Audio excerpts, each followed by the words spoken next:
வேண்டிய வேலை இது. உங்க வீட்டுல டிஜிட்டல் கிளாக் இல்ல, கீ கொடுக்கிற கிளாக் தான் அப்படின்னு சொன்னா மறக்காம கீ கொடுக்க வேண்டியது இருக்கா அப்படின்னு பாருங்க.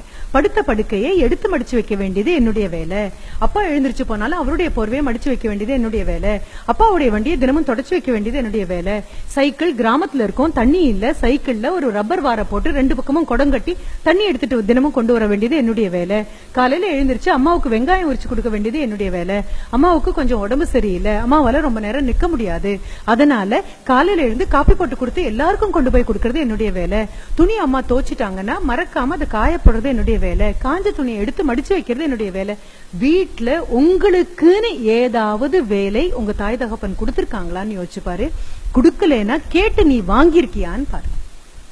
எந்த வீட்டுல குழந்தைகளுக்கு அவரவர்களுக்குன்னு செய்ய வேண்டிய வேலை இல்லையோ அந்த வீட்டுல இருக்கக்கூடிய குழந்தைங்களை நம்பி நாட்டை கொடுக்க முடியாது. அந்த குழந்தைங்களை நம்பி அவங்களையே கொடுக்க முடியாது.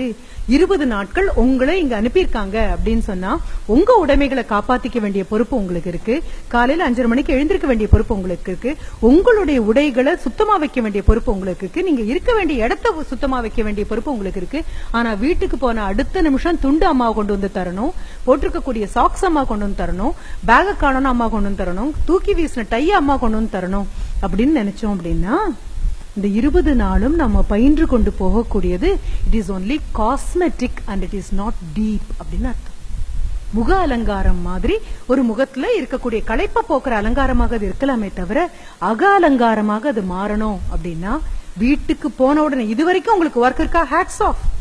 உங்க அப்பா அம்மா எல்லாம் ஐயோ படிக்கிற குழந்தை வேலைக்கு வேணாம், படிக்கிற குழந்தை வேலை பண்ண வேண்டாம் அப்படின்னு சொன்னா அவங்களுக்கு தான் முதல்ல நம்ம இந்த வேப்பிலை அடிச்சு பண்ண வேண்டிய ஒரு வைத்தியம் பண்ணணும். படிக்கிறதுங்கிறது ஒரு பங்கு தான். ஆனா ஒரு காலத்துல நாங்கெல்லாம் படிச்ச பள்ளிக்கூடம், நீங்கெல்லாம் படிக்கக்கூடிய பள்ளிக்கூடத்துல அதெல்லாம் வன்கொடுமைன்னு நகர்த்தி வச்சிருப்பாங்க. நாங்கெல்லாம் படிக்கக்கூடிய பள்ளிக்கூடத்துல ஒரு காலத்துல 60 பேர் இருக்கிற குரூப்பை பிரிச்சிருப்பாங்க. ஒவ்வொன்றும் ஒரு குரூப்னு போட்டிருப்பாங்க.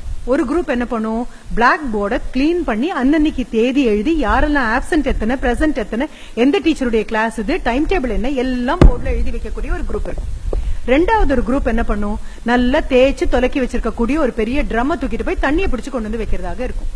மூன்றாவது ஒரு குரூப் கிளாஸ கூட்டுறதாக இருக்கும், அடிச்சு வரக்கூடிய ஒரு குரூப்பாக இருக்கும். அது பெண்கள் பள்ளிக்கூடமாக இருந்தாலும் சரி, ஆண்கள் பள்ளிக்கூடமா.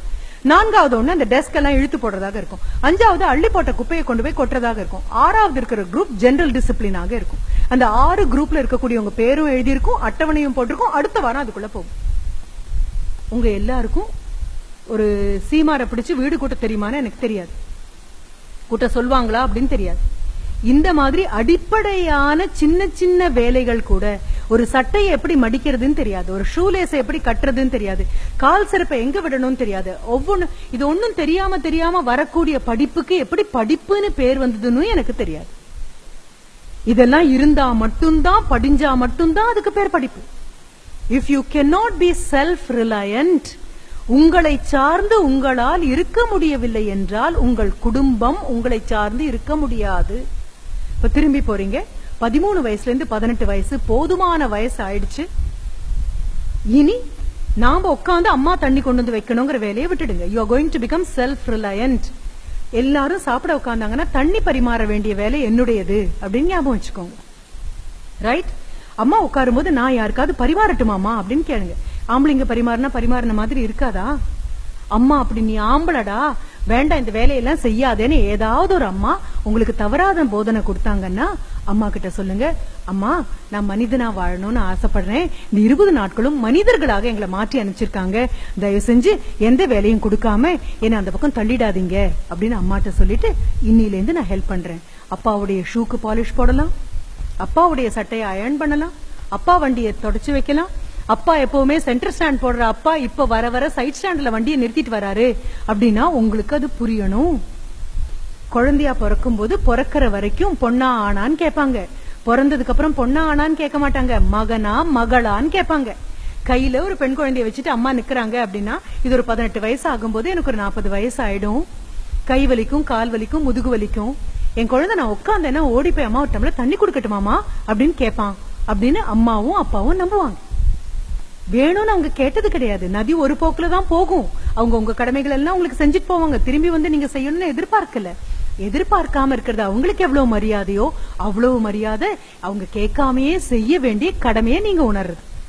இனி வீட்டுக்கு போனா please take over some kind of work as yours. இந்த வீட்டுல இந்த பொறுப்பு என்னுடையதுதான், இது நான் தான் செய்வேன், இந்த வேலையை நான் செய்யலைன்னா என்ன கேட்கலாம் அப்படின்னு ஒரு வேலை சொல்லல, குறைந்தபட்சம் 4 வேலையாவது எடுத்துக்கோங்க. அப்பா மறதியாக இறங்கி போயிட்டாருன்னா மறக்காம ஃபேன் ஆஃப் பண்ற வேலை.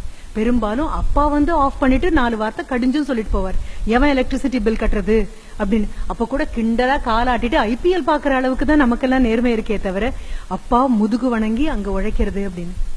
இங்க ஃபேன் ஆஃப் பண்ணி லைட் ஆஃப் பண்ணிட்டு போகக்கூடிய அப்பா ஆபீஸ்ல எத்தனை கடுமையாக உழைச்சா யார் மாதிரி சிரிச்சிட்டு இருக்கிற பூ நீங்க, பச்சையா பசுமையா பார்க்க மென்மையா பளபளன்னு இருக்கிற இளநீங்க, காய் நீங்க, கனி நீங்க. ஆனா மரத்துக்கடியில இருட்டுக்குள்ள ஓடி ஓடி உழைச்சிட்டு இருக்கக்கூடிய, ஓய்வில்லாம உழைச்சிட்டு இருக்கக்கூடிய வேர் அந்த தாயும் தகப்பனும்.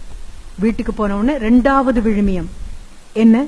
accepting some kind of responsibility as your everyday duty. அன்றாட கடமையாக பொறுப்பை எடுத்துக்கொள்ள போகிறேன். ஒரு பையனா இருந்தாலும் சரி, இருக்கிற 2 குழந்தைங்கள ஒன்னாக இருந்தாலும் சரி, கவலையே கிடையாது. எங்க அப்பா அம்மா கண்ணுல தெரியக்கூடிய வருத்தத்தையும் வேதனையும் அவங்க உடல் வலியையும் பார்த்து கூட மனசு கவலைப்படலன்னா என்ன நம்பி நாட்டை எப்படி கொடுக்க முடியும்? ஒரு மாதம் முன்னால செல்லமே அப்படின்னு சென்னையில ஒரு ப்ரோக்ராம் நடந்தது. அந்த ப்ரோக்ராமுக்கு என்ன கூப்பிட்டிருந்தாங்க. மிகப்பெரிய ஒரு நபராக, நான் ரொம்ப ஆதர்சமாக நினைக்கக்கூடிய இறையன்பு ஐஏஎஸ்ஆரோட பக்கத்துல உட்காரக்கூடிய பெரிய ஒரு வாய்ப்பு எனக்கு கிடைச்சு. கடுமையாக உழைத்த ஒரு நபர். யாரை கேட்டாலும் நான் ஐஏஎஸ் பண்ணணும் அப்படின்னு சொல்லுவோம், சிவில் சர்வெண்ட் ஆகணும் அப்படின்னு சொல்லுவோம். சொல்றது எவ்வளவு சுலபம் தெரியுமா? திரைப்படங்கள்ல எல்லாம் காட்டுற மாதிரி அப்படியே பாட்டு பாடிட்டே இருப்பாங்க, தட்டுல சாப்பாடு போட்டிருப்பாங்க, அந்த பெண்மணி புத்தகத்தை வச்சுட்டு மேலும் கீழும் நடப்பாங்க, தட்டுல இருக்க சாப்பாட்டை வாயில விடுவாங்க, சாப்பாடும் தீந்துரும், பாட்டு முடிஞ்சிரும், அடுத்த காட்சியில அவங்க ஐஏஎஸ் இருப்பாங்க. அது சினிமால மட்டும்தான் நடக்கும், வாழ்க்கையில அப்படி எல்லாம் நடக்காது. ரொம்ப